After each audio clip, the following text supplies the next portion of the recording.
What's up, guys? Matt Moda here, and we're ready to talk about the NFL season. So I'm recording this on Monday, August 11th, just to put a stamp in time in case anything crazy changes between now and week one. But what I wanted to do in this video, there are two teams. Both of them made the playoffs last year. Both of them went relatively far in the playoffs last year. Two teams that I want to fade for week one specifically, and then I'm also taking their under win total as well. So that's what we're going to talk about in this video. So it's really just two week one NFL picks for you guys to lock in. And then also, if you want to take their under win total, you can do that as well. Real quick, we'll do a recap from last year. Now, I mostly focus on player props. That's what the majority of this profit from last year is, but up about 43 units on the NFL last year. It was a fantastic year overall. Hopefully, we can continue that. It was about 18% ROI as well. Again, hopefully, we can continue that success for this upcoming year as well. As we get closer to the NFL season, going to be doing player props for Thursday night, any standalone game, and then obviously for Sunday as well. But for this video, I started looking into the NFL at the beginning of August. And again, there were two teams that I wanted to fade, and we'll talk about it. So the first play that we are locking in is the Giants +7. Now, the main line spread on most books is at 6.5. I wanted to buy that extra point, get ourselves to a +7, which is -120 odds. Best offered price at Hard Rock, and you can get around there at some other books as well, but the -120 is the best offered price. So I mentioned there are two teams really that I wanted to fade heading into this year. One of them is obviously the Commanders. So I just want to be very clear at the beginning. This is less so a play backing the Giants, who I think are going to be terrible. It's more so fading the Commanders and thinking that the Giants are going to be able to keep this close. I don't think that the Giants are going to win outright. I think their defense could be decent, at least their defensive line. And I think their offense is probably going to be horrific. But I really just want to fade the Commanders. And, everybody, I get it. They're in love with the Commanders. They made a run to the NFC Championship last year. They beat the Lions in Detroit in the divisional round of the playoffs. Jaden Daniels is awesome. All that stuff is true. And I am not going to say a single negative thing about Jaden Daniels. So I want to be very clear. This is not me fading the Commanders because I think Jaden Daniels isn't good. It's basically fading everything else about them. And, could we see a CJ Stroud type year this year that we saw from Stroud last year? Probably not as bad, but is Jaden Daniels going to be as good as he was last year? Maybe. Also, maybe not. But I do think that the Commanders had among the worst off seasons you could possibly have when you have a stud quarterback on a rookie deal. What you're supposed to do when you have a stud quarterback on a rookie deal, pay up. They have a ton of money, use it in free agency, pay up, take advantage of having such a cheap quarterback that is so good. He's only in his second year, so they have this year and then next year before they have to pay Jaden Daniels. You know what you should do when you have a quarterback on a rookie deal like that? Surround them with talent. We saw the Eagles did this back in 2017 with Carson Wentz. They signed Alshon Jeffrey. They signed a bunch of players. We saw the Eagles do this again in 2022. They traded for A.J. Brown, and then they paid him. Last year, we saw the Texans do this with C.J. Stroud. They signed Stephon Diggs, surrounded him. They had Nico Collins and tanked out, and they signed Diggs. And then the Bears did it, honestly, this year and last year, the Bears did it. Last year was with the receiving talent. They signed Keenan Allen, and then they drafted a guy in the first round. This year, it's mostly with the offensive line, and then they obviously they signed Ben Johnson to be their head coach. Now, the success rate is not going to be 100%. And those are just the two biggest examples, or I should say the biggest examples that I can think of.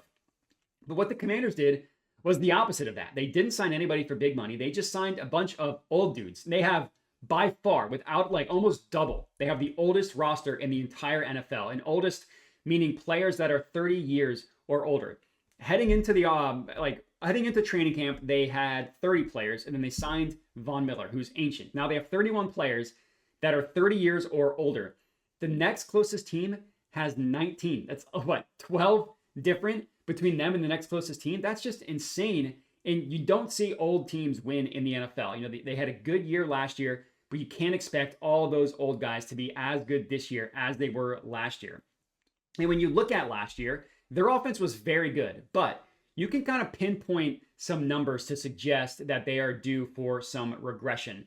They had a ton of relatively lucky wins. I mean, you remember the win against the Bears, the Hail Mary. They beat the Eagles when Jalen Hurts got hurt in the first quarter, and Devontae Smith dropped a pass that would have won the game on third down. If he had caught it, they could have just kneeled out the clock. They barely beat the Saints, who were without their starting quarterback. They had to stop the Saints in a 2-point conversion. If they had converted that, the Saints would have won. They beat the Giants when the Giants missed a kick, didn't have their kicker for the entirety of the game, and they could have kicked a field goal to win, but they had to go for it, and because of the Giants, they missed. There's just a ton of examples of that with the Commanders. Now, every team who's good is going to win a lot of one-score games, but it's not something that is going to continue week over week. And then you look at them, they had very, very unsustainable success on fourth down. Now, I know what you're going to say. Well, Jaden Daniels is good, so of course they're going to be good on fourth down. Well, last year, the Commanders converted 20 of 23 fourth down conversions. That is an insane level of success, and that is the best fourth down conversion rate of any team in NFL history that had at least 15 attempts. I promise you, they're not going to be as good on fourth down as they were last year. And when you look at last year, talk about their defense wasn't even good, and they didn't do anything to make their defense better. Last year, they had the 23rd ranked defensive DVOA in the entire NFL. You look at their roster, where is their redeeming talent on defense? Their starting projected line, starting defensive line. Not a single player recorded 5 or more sacks on their defensive line. They replaced a good player. They cut him in Jonathan Allen. They signed a worse player in his spot, somebody that hasn't been good in his 5-year career, in Javon Kinlaw. That didn't make any sense. You look at their secondary. Mike Sanderstill, he's very good. I won't say a single thing bad about him. That's the only good part of their secondary. Marshawn Lattimore was once good. He's washed. He got torched when he was on the Commanders last year. The other spot is either a aging vet who's not that good, or a rookie who maybe the rookie's good. Maybe the rookie's good. And then their run defense, they had the 26th ranked run defense last year. They allowed the 3rd most rushing yards in the entire NFL last year, and they didn't do anything to make it better. Now, I've gone this entire part, we're 6 minutes, 7 minutes into the recording, and I haven't even mentioned the Terry McLaurin situation, which is a total nightmare. If he doesn't play for the Commanders, just look at their receiving options. It is very, very much not pretty. Now, what I think is going to happen, I think he's going to get paid, and I think he's going to play. But the more time he misses, the more likely it is he starts slow to the year. And I'm telling you, if he misses week 1, which I don't think he will at all. If he does, that's going to be a disaster. But even if he plays, depending on when he ends up getting signed and coming back, it's happened a ton of times. We've seen players hold out and start slow when they came back. So do I think the Commanders are going to win 4 games? And do I think they're going to be the laughingstock of the league, which they were for 30 years? No, I don't think that. But I do think that they're not going to win as many games as they won last year. I do think that they're going to go under their win total, and I'll gladly fade them in week 1, even if that means backing the Giants. I'm okay with that. That is play number 1. Next up, the second team that I desperately want to fade heading into this year is actually the team that the Commanders beat in the divisional round of the playoffs, and it's the Detroit Lions. Now, fading the Commanders, that's not really that hard of a sell because they've been so bad for so long. I admit it doesn't feel great wanting to fade the Lions. I love Dan Campbell. They're a fun team. I really want the Lions to be good.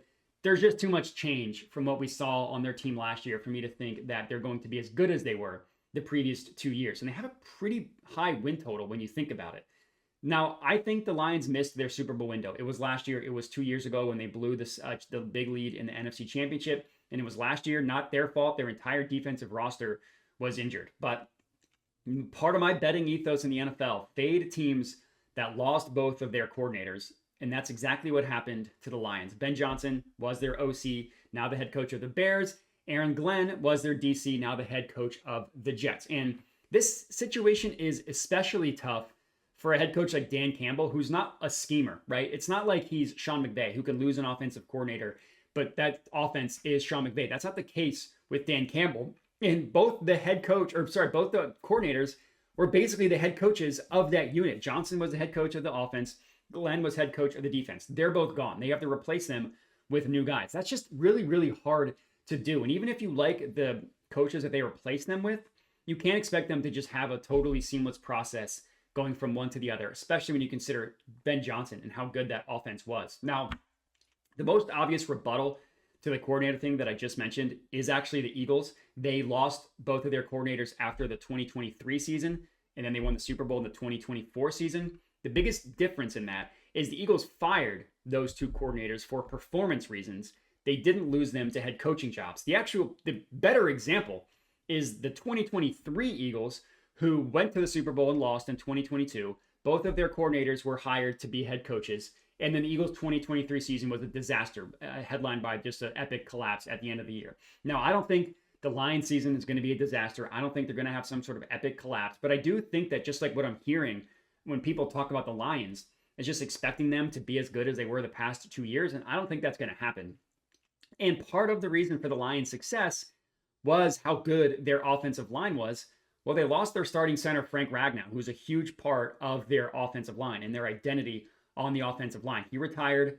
Who knows how they're going to replace him? Now, the Eagles, yeah, they replaced Jason Kelce seamlessly. They didn't. They're Cam Jurgens, awesome center. Who knows if the Lions are going to be able to do the same thing? Just because the Eagles were doesn't mean the Lions will also be able to do that. So when you look at the Commanders, I had a ton of stats and data to back up why I wanted to fade them this year. On the Lions side, it's really just from all the changes from last year.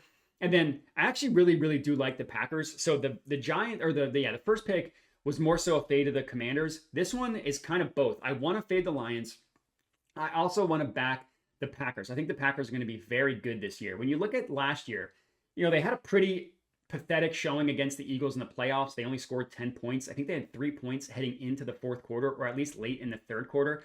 But when you take a step back and you look at their year, they had the 4th best offense in the NFL, 7th best defense, both of those according to DVOA. They were one of 1 or 2 teams that was in the top 7 in both of those categories. The Ravens were the only other one. That's pretty good company to be in. And Jordan Love missed some time last year. He came back, was okay when he came back, came back for a couple games, then got hurt again. Just felt like Jordan Love was never fully healthy. And he's another guy that not another guy. I think people are kind of sleeping on Jordan Love. I think he's going to have a big year this year. Last year was also the first year of a new defensive coordinator for the Packers. Again, they were 7th in defensive DVOA. Maybe they could take a step forward, be a top 5 defense this year. So this one, a mix of the two. I want to fade the Lions. I also want to buy the Packers. And that's all we got. So we're going with Giants +7. We're going with Packers money line as the 2 week 1 plays for you guys to lock in. And normally I try to find 3 so we can just go 2-1 and profit. There wasn't a third team that I desperately wanted to fade, and I didn't want to just force a third one just for the sake of having it. So it's just these 2. Let's hope we can go 2-0. I appreciate everybody for watching. A ton more coming for this NFL season, so would appreciate it if you could like the video, comment, subscribe, all that good stuff. Thanks for watching. Make sure to bet responsibly, and have a good one.